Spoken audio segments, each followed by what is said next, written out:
For the public, allow me to also remind you that the ALLATRA scientific team is currently engaged not only in addressing geodynamic and climate-related threats, including the problem of the Siberian magma plume, but is also dedicating focused attention to a second critical and deadly threat, nanoplastics. We are conducting deep, comprehensive research into their properties and actively working to identify effective methods for neutralizing their destructive impact on the biosphere and human health. While the plume is a threat to the future, nanoplastic is a threat to the present, one that has already infiltrated the entire biosphere and all of humanity, including each of you. It is a true pandemic, the full scale of which remains largely unknown and which, for now, is still absent from major international platforms,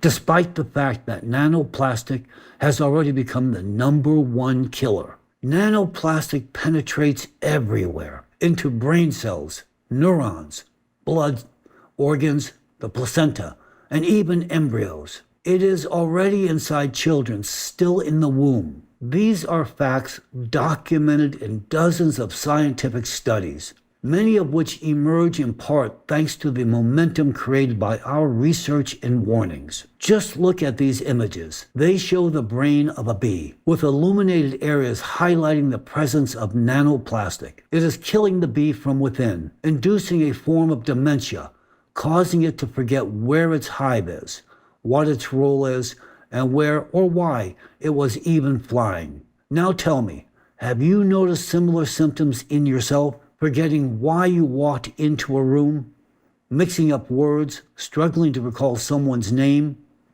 sudden, unexplained headaches. These may seem like minor lapses, but the increasing frequency of such symptoms is a warning sign.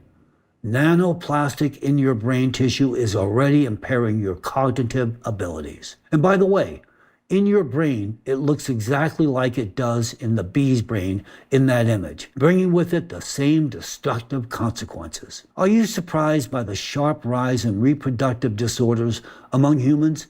By the increase in fetal mutations? The root cause behind all of this is the same. The reproductive function of Homo sapiens is rapidly degrading, driven directly by the influence of nanoplastics. Children born today face a high likelihood of being unable to have offspring in the future. And even if they can, the health of that next generation will be seriously jeopardized.